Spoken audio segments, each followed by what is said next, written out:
Hello again. In exercise 3, we're working with interpolating census data. One of the challenges that we run into with census data is that even though we have a lot of different hierarchies of resolution, sometimes we don't have a hierarchy that matches the need that we have for a certain area of interest. For example, as I point out in the assignment, you might have a buffer that you've created around interstates within a state, and you want to know the population that lives within that buffer. Well, there's not really a census hierarchy that matches that exactly. So what a lot of people do is they'll pick the one that has the highest level of resolution, which would be your block groups, and basically take the blocks that are close to that buffer. And you're faced with either taking the ones that are totally within that buffer, in which case you would not get all of your buffer covered, right? Or you're the ones that include all of your buffer, in which case you'll have some that extend just outside of the buffer. So with this exercise, you see how you can use interpolation to come up with a number that's just within your buffer. And realize there's some limitations to this as well. You know, there's some assumptions that you're making with the census data. Number one being that it's evenly distributed within the area of whatever resolution you're working with. And so that assumption is probably not accurate, but again, that's just something as a consequence that you have of working with the data to try to interpolate it. So there, you know, we make assumptions with all the data we use, regardless of what types it is, and it's not necessarily right or wrong always to make certain assumptions. The important thing is that you identify your assumptions and that you state those assumptions so that everybody knows what you've used in terms of assumptions for that analysis. So, so what I ask you to do in this exercise is go through a video that is posted on our website and watch the video. And the video gives you about a 10 or 15 minute example of how you might do this type of exercise using track level data and airport point data for a given county out in Arizona. And it's pretty simple, pretty basic stuff, but it's important stuff. And so it will give you a good chance to run through this type of a scenario. So let me close this, and the video again is on our website under the supplemental video section, and it's called Using ArcGIS-10 and Census to interpolate the population within a radius of a location. So you can view the video there. And what I would do is just watch the video and take some notes about the steps that the author is taking. And then you're going to apply this to a scenario of your own creation. So realize that, again, we're in the 200 level classes now, and I'm trying to encourage you to think a little bit outside the box and to pull some of your existing knowledge that you've accumulated over the previous classes and the classes you're taking this semester, as well as things we've done already in this class, and pull that together on your own to create some scenarios of your own. So you're basically going to follow similar steps that he's using, but it's with your own data. And then we've added a little twist to it because I've asked you to do this using both track level data and then rerun your analysis with block level data and look at the differences in the results you get. So what I'm going to do in this video is follow through an example of just something that I've created on my own. And again, this is just my example. You'll want to choose your own. In my case, what I'm going to do is I'm going to try to calculate a 2-mile buffer around schools within Cumberland County. And so that's going to be my target. So what I need to do is go to the census data and realize we're using the 2000 data on this exercise. Later we'll work a little bit with the 2010 data, but this data being already formatted for us and things like that, it allows us to focus on more just obtaining the data and then jumping into the analyses. So we'll go to the download option, and I'm going to go to Cumberland County and download that data here in Tennessee.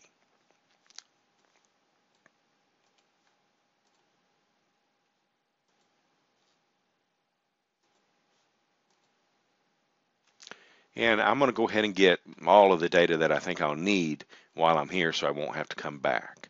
So the ones I know I need is the track level data. So I'll click that. I need the blocks.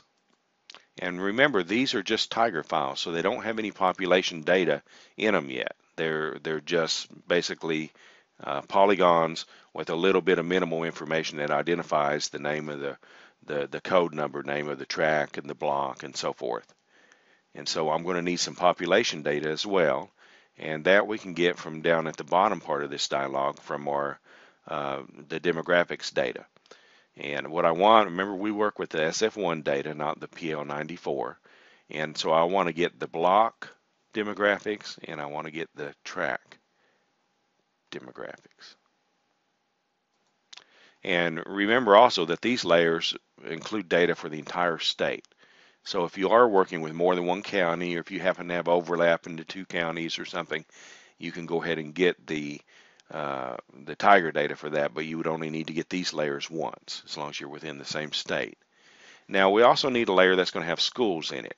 Now, I could, if I had time and wanted to do so, I could get school data from a variety of other sources. I could heads up digitize it.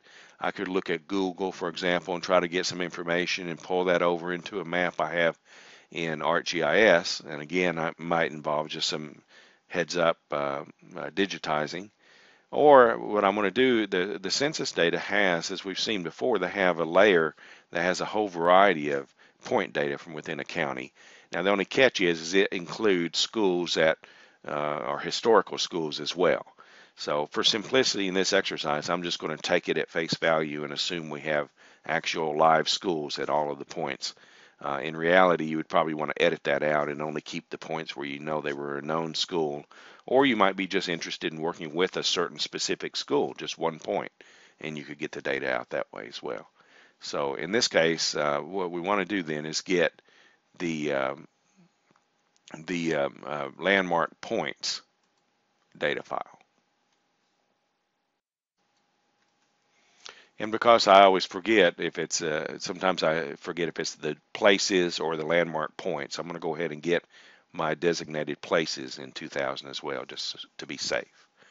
And note we also have school districts here, but these are just polygons for a boundary that exists in some counties, and some counties did not submit this to the Census Bureau. So certain counties won't have anything for that layer. So, and even those that do, again, it's just polygons. It's not the school itself. So we'll leave that out for now. But just it's good to know it's there in case you want to do some kind of a similar analysis for a school district instead of specific schools. So we've got our points, and we've got the tracks, the blocks, and we've got our population data demographics. So let's go ahead, and we've selected all of those. Let's go ahead and proceed to download, and we'll download the file. And I'm going to store this file in a new folder that I'll create in my working 220 directory. So we'll save as. I'll go to my 220 folder, and I've already created a class EX3 folder. And in there, I'm going to just create a folder called archive, where I'll store these raw zip files, and I'll unzip them and copy them over into another folder here in a minute. So we'll put that in archive and save. And depending on your connection speed, it usually just takes a minute to download. And now let me open up the Windows Explorer, and we'll take a look at what we have.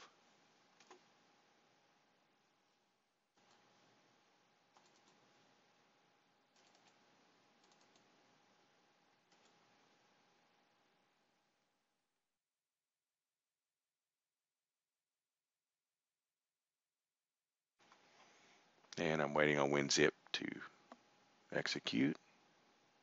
I've right-clicked on the file, and after a minute, I get the little dialog comes up, and I'm going to extract it to here. And remember, I'll get a separate layer for each of the layers that I have. And since it's a little redundant, I could either keep my master file or delete it and keep these individual files. Either way, I'm just going to go ahead and delete the master file right now, because that way, if I just need a certain layer out of that, I can come back and just pull that out and not have to unzip it from scratch again. But these all are still zipped up again, so I'll need to unzip those. So I'm going to select all of those, right click on any one of them, and go back to WinZip and extract to here again.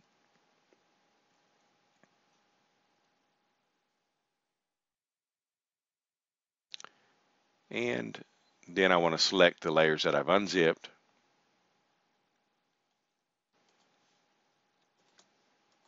And I will cut those out, and I'll put those in a new folder that I'm going to create. And for simplicity, in this case, I'm just going to call it GIS Data.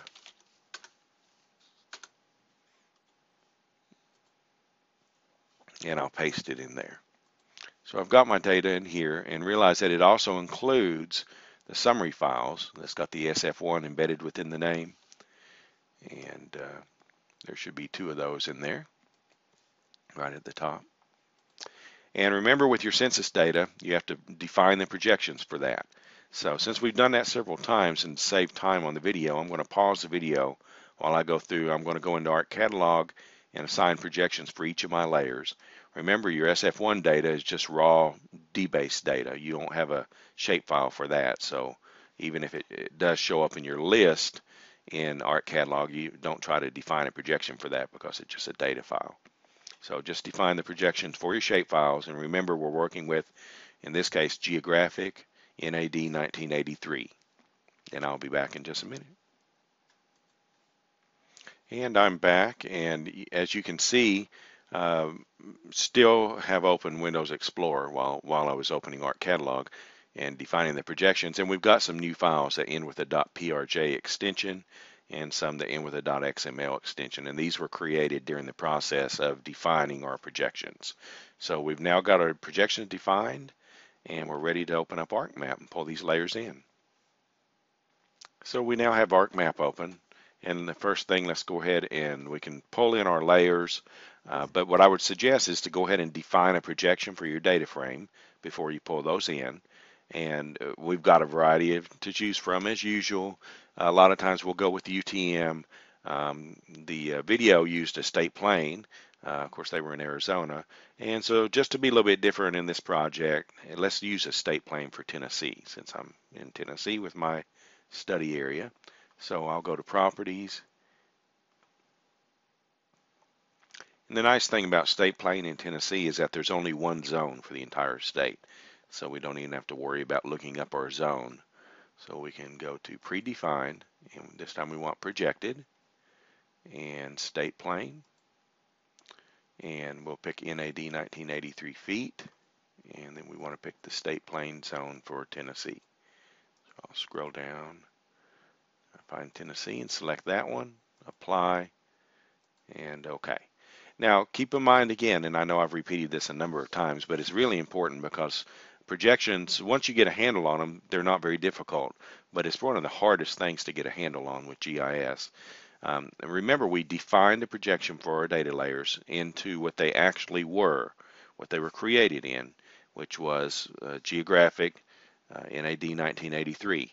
We couldn't define them as anything else because that's what they were created in. We could define them as that and then reproject them into something else if we wanted to, and that would be fine. But we always have to define them in what they're actually created in. Now here I've defined my data frame to be state plane, Tennessee state plane, but my datum is 1983 still. So that will work just fine. What will happen is Arcmap will on the fly reproject that data for me as it loads it up. Now keep in mind that by on the fly we're meaning that it's not a permanent reprojection. So it's just reprojecting it for this particular project. The data files themselves are not altered permanently in any way. So they'll still be in geographic 1983.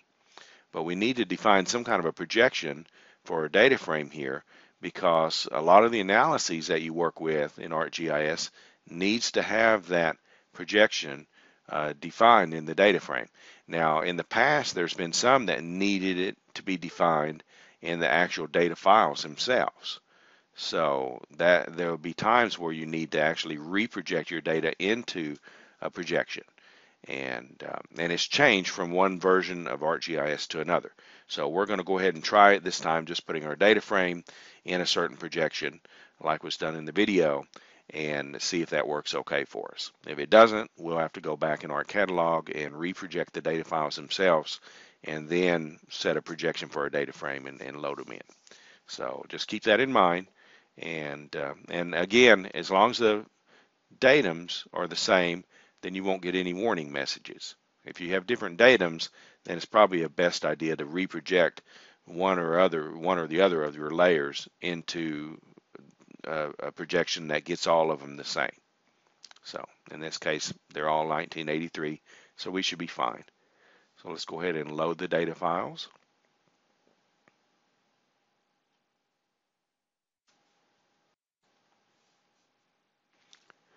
And it remembers the folder that I created, so it's already got them here for me to load. And I'm going to go ahead and load all of them at this point. Just remember, these two DBase files are our population data, and that's the data we'll ultimately need to join over to some of these other layers. So we'll go ahead and add all of those layers. Takes it just a minute to load, and then it switched views on us up here to our list by source because it detected that we have two database files in there. So I'm just going to switch that back over here to the default list by drawing order, and we know that we've got our DBase files back there in the background, even if they're not showing up in this list, because this list is a little easier to work with if we want to alter our symbology and things like that. So we've got a default view that Arcmap created, and typically by default it will put the point layers at the top of the list, and then beyond that anything goes. So usually you want to customize this a little bit to make it a little cleaner to view. And we could have loaded a county layer and that kind of thing to have some more information, but I was trying to keep this simple and just basic so we can focus on what we're working with in the analyses. So let's go ahead and change our symbology just a little bit here. We'll take our tract polygon, for example, and let's make that clear, and let's leave it black, and we'll thicken it up a little bit for the outline. And let's do the same thing with our block data. I'm sorry.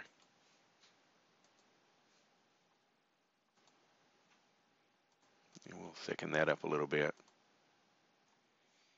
And we've got a lot of data here. We only need the block or the tract on at any one point in time. So let's work with our tract first. So I'll turn the block off.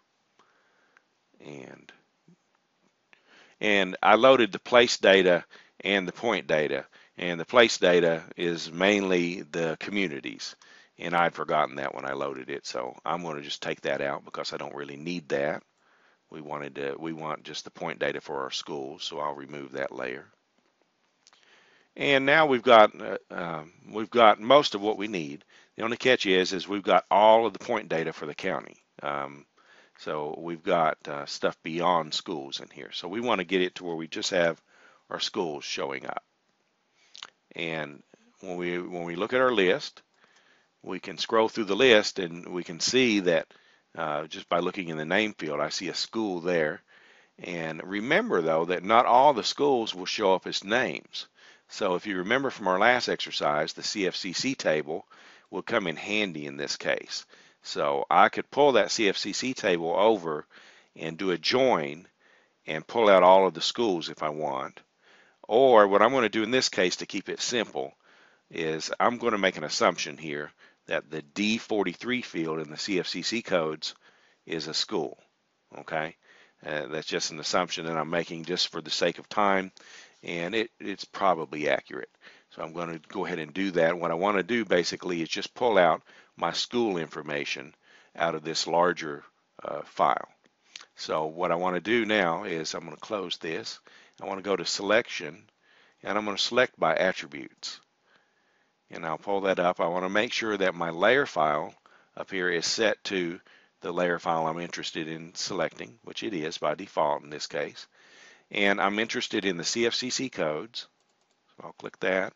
And I want CFCC codes that equal And I could type in D43, but you have to remember to put the quotes properly. And it's easy to forget. So in this case, I'm just going to click on Get Unique Values, since there's not that many of them. And I can choose the D43 from that. And I can double click that to get it to load into my query box here. Remember, this is an SQL formatted type of query. So if you do type it by hand, just make sure to put your quotes properly. Your names always have double quotes around them. And then in this case, the field that we're selecting is single quotes around it. And so we've got our query built, and let's just apply that. And you'll see that it selects the points for us that I'm assuming are schools. I'm going to say OK. And what I'm going to do in this case, because it's good to show you some examples, I'm going to create a special file just with schools for the county. So while I've got that larger file selected, I'm going to go ahead and right click on the file over here in the contents, and I'm going to go to Data and Export Data. And then from here I want to set it to the folder that I want it to go into. And so we'll want the class EX3, and I'm going to just put it back in GIS data for now. If you were doing this on a project or something, you'd probably want to create some more subfolders so you could separate your data from the base data and so forth. But we'll keep this simple for now. And I'm just going to call it schools. And I don't really want it to be a geodatabase right now. I want to make it a shapefile. And so I'll click that and save. And then say OK. And it creates that file rather quickly, and it asks you if you want to load it as a layer to the map. We'll say yes, and that loads the layer. And just to verify, if you want to visually that it is the layer that we were looking for, we can change the symbology a little bit and get it to right over top of those points, and you can see how it is pulling up just the areas that we selected. If we turn off the larger point file, you can see just the areas that we pulled out. And if I'm going to clear my selections. Now if we look in our attribute table of the schools, we'll notice in this case in our county here, for the name field we only have one name that's filled in. And it would be nice if we had names in each of these records. If we knew the school names, we could put those in manually. Now we could look all of those up somewhere else and put those in, but for the sake of time, and because I do want a value in that field, because we're going to be doing a lot of buffering and intersecting and so forth on these different tables, we want to be able to track a given school through that process. So let's go ahead and just enter numbers for those schools. It's a string field, but we're just going to put basically a filler value in each of these so that they're not blank. And that will help us a lot in the end when we look at our results at the end. So what we want to do is basically edit this table. So we want to go into edit mode. And again, the example didn't have this problem because they either already named the airports outside of the session they showed you, or they were just lucky that all of them had a name assigned to it. So in this case, we want to go ahead and edit, go into edit mode. So let me close this and we'll open our editor.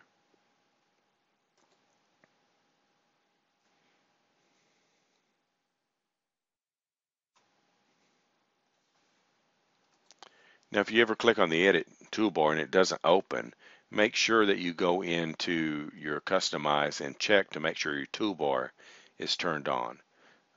And in this case, it's not. So I'm going to turn that on, and then this will pop up. Now, I can keep it down here on the map, or I can drag it up here into the top if I like.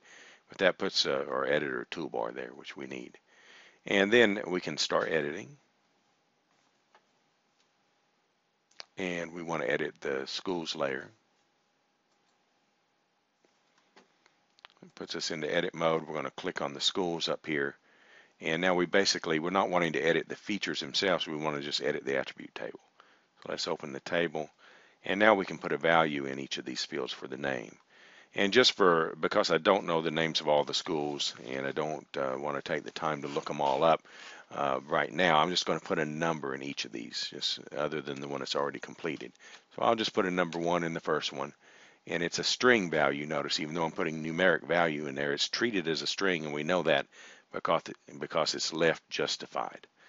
If it were numeric, like the ID value over here, for example, which is right justified, then that would be the case here. So we'll put a 2 there, Pleasant Hill's got a name. We'll leave that alone. Just put a 3 and just go through your table and do this.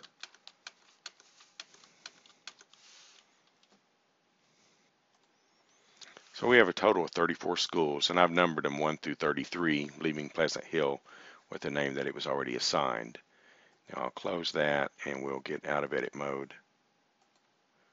Stop editing and we'll save our edits. Now we have a name in the schools field that will carry forward as we do our various overlays and calculations and so forth. And in the end, when we do our summary, we'll have a value at least to summarize on. Again, it would be ideal if we had the name of the school in here, but this database didn't have it. So that would be another step you'd want to take to put that information in there. So for now, we'll just use the numbers and go forward with that. I'm going to reduce the size of that just a little bit so that it's not quite so large. And we've done quite a bit of work so far, and we haven't saved our project yet. So let's go ahead and save our project. This will, one, preserve what we've done so far in case something unexpected should happen, and it also makes it easier for us to just click one time up here on the little save icon to periodically save along the way. So but the first time we want to use the save as so we can tell it where to go. I'm going to put it in the class EX3, and I'm just going to leave it in the root of that, and we'll just call it the same name, class EX3, and it'll be class EX3.mxd. And like I say, from now on, once it saves and we're working periodically, we can go up here and just click on the save icon, and it will save our project. So now we have schools, and what we want to do is we want to create a buffer around those schools, and we'll use that buffer to intersect it with each of our census tiger files, the tracks and the blocks, to get at the population in a little bit later. So let's first create a buffer. To do that, we'll go to geoprocessing, and we want a buffer. Takes it a minute to load the first time, just like it does for your toolbox. And once that loads, we've got our dialogues here to fill in. So we want our input feature, which is what we want to build the buffer around. And I'm going to drag schools over there. I could click and do it from the drop-down list as well if I wanted to. The output feature class, two things to remember.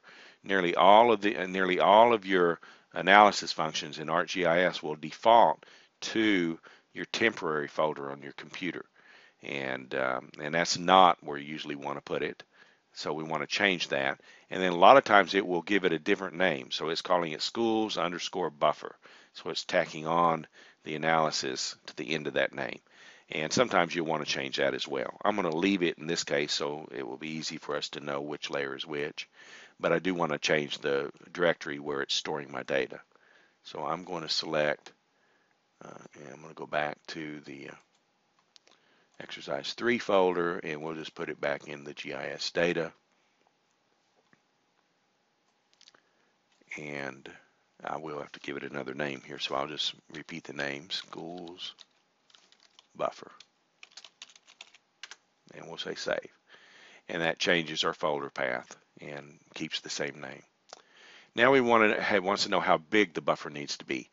Very important, remember it's defaulting to feet here. So you want to be careful to change that to miles in this case. Otherwise you would get a buffer, but you wouldn't even see it. It would be so tiny. So, and we're going to make that 2 for the 2-mile buffer. So we have 2-mile buffer selected. It's going to save it as schools_buffer. It's going to put it in the class EX3 folder under GIS data. And the rest of these fields, for now, I'm not going to change any of these settings, but let me just speak a little bit about what they will do. And in the video didn't show this, and I've got another layer I've created to demonstrate some of this. So, and first too, let me point out that over on the right-hand side here, if you have your hide help turned on to where it shows the help, and whenever you select any of these fields, it will give you some information about that. For example, if I click in the dissolve type, which is really important, It will explain the different dissolve types and what they do. And if you want more information, you can always click on the tool help, and that will open up handy dialogue from ArcGIS that explains in detail these type of analyses. And this is a very underutilized feature that's a great resource that I really like to emphasize to students to be sure to use this whenever you have questions. You can find a lot of answers in here. Sometimes it's more detailed than what you want, but it does have a lot of information in there, and there's some great. It's a great resource. But I just want to point out, I'm not going to change the dissolve type here, but notice that there's an option for all and list. Okay, all will, which is the other one that you'll mainly use. You don't use list very often, but if I were to select all, for example, what it would do is it would create buffers around each of these points, and anywhere those buffers overlap, such as this area where I've got a cluster of points, there'll be a lot of overlapping boundaries here. It would dissolve those boundaries so that I would end up with basically a 2-mile buffer that you could say any point in that cluster, you've got a buffer of 2 miles from the furthest point out. So in this case, we're dealing with the schools from an individual standpoint, and it's very important that you frame your question in advance that you're wanting to ask, because it makes a difference. So here we're going to answer the question, how many people live within 2 miles of each of these schools in Cumberland County? And in that case, we want to leave the dissolve type set to none, because we want individual buffers around each school so that we can then pull that information out of the track and block files. Now, a related question that you might ask is, how many people live within 2 miles of a school in Cumberland County? And not a specific school, but just of any school. And in that case, you would want to use the dissolve all option so that you're not double counting people. And that's important. The video didn't point that out, but it's an important difference. It's subtle, but it's important, because you might very well be wanting to answer one or the other of those questions. So again, make sure to frame your question carefully. In this case, we're answering the question, how many people live within 2 miles of each of these schools in Cumberland County? And in that case, we want to leave the dissolve field set to none, and we'll click OK. And what that will do is run a calculation that will, in a minute, show buffers around each one of those points. And you'll see where they overlap. And then in a minute, I'll show you a similar analysis running it with the dissolve all option, which would let you answer the question, how many people live within a certain distance, in this case 2 miles, of any school in the county. So you'll see the little buffer dialog running down here at the bottom, and in a minute it will pop up a little option that shows it's completed. I'm running this on my second screen, so you probably won't see the little dialog pop up, but yeah, it popped up on my other screen, but you see the buffers that popped up. So by way of comparison, let me pull in the layer that I've created using the dissolve option. I did this outside of this video session. And here you can see, just so you can compare the two, this is, let me turn it off again. And so this is the original one that we made a little while ago. And it's got the individual buffer polygons around the points for the schools. And then this is using the dissolve option. And so you can see in areas where we have clusters of points that would have had overlapping polygons, the boundaries have been dissolved to create one polygon in those areas. And furthermore, if you look at the attribute table, you find only one record for all of those. So this one record here selects all of them.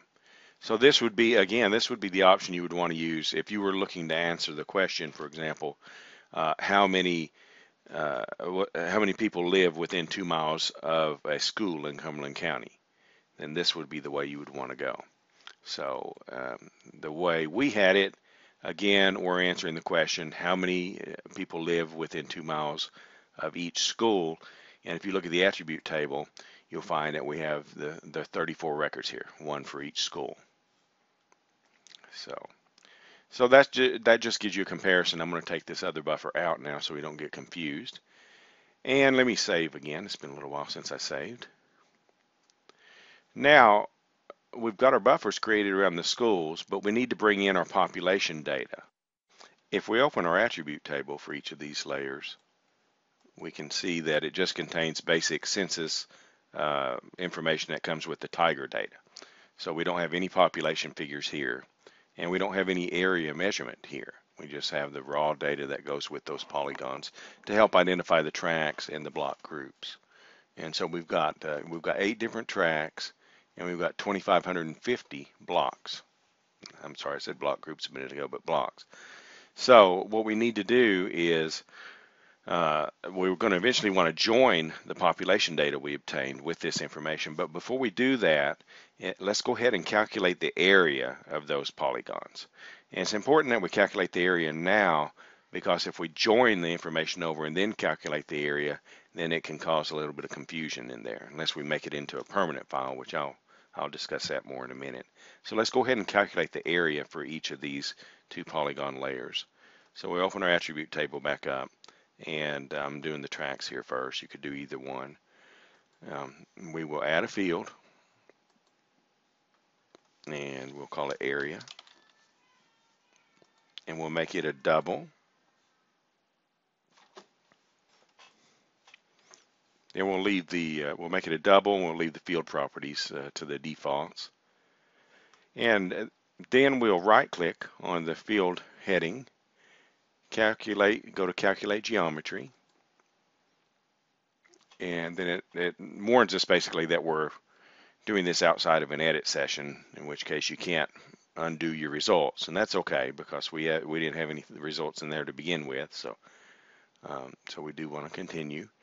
And then it's giving us the information about which coordinate system it's using, and it's sensing that we have a projection defined for the data frame that's different than what the data is stored in. And we do want the calculations to be performed on projected information, so we'll leave our on-the-fly projections there in place to stay with the state plane that we set up for the data frame. And we want to make sure to change the square feet to square miles. Now, notice this is a real handy feature that they've added in the newer ArcGIS 10. It's very nice to be able to calculate the geometry. We have the acres we could go with. If we had a linear unit, we could go with miles or feet. And this is a handy way for you to calculate those values. When you're doing projects and various analysis and things like that, you're going to want to get information about how many miles of this you have, or how many feet of that you have, and how many acres of this you have, and so forth. And this is the way you would want to go about doing that. So in this case, we're going to do a figure based on square miles, which is going to give us the area of each tract in this case, and then the next one we'll do it for each block. And we'll say OK. And it pops our information in there. And again, this is square miles for each track. So if you added all that up together and summarized it, you would have, oops, I'm sorry, calculate. I wanted to go to calculate statistics just so you could see just real quickly what we had. You know, that's one way of telling how many square miles in the county is 684. So, but anyway, that gets us our square miles for each of the tracks. And now let's do the same thing for the blocks. We'll go up here, we'll add a field, and we'll call it area. Change it to double, and say OK. Right click on the field heading, calculate geometry, change it to square miles, and say OK. Now here we calculate a lot of records, and so the numbers are rather small because the block sizes are pretty small. So that gets us an area figure in there before we did our joins. Now we're ready to do our joins, where we're going to take the population data from the summary file 1 that we downloaded and join them to each of these polygons. Now we could work this through this scenario on just the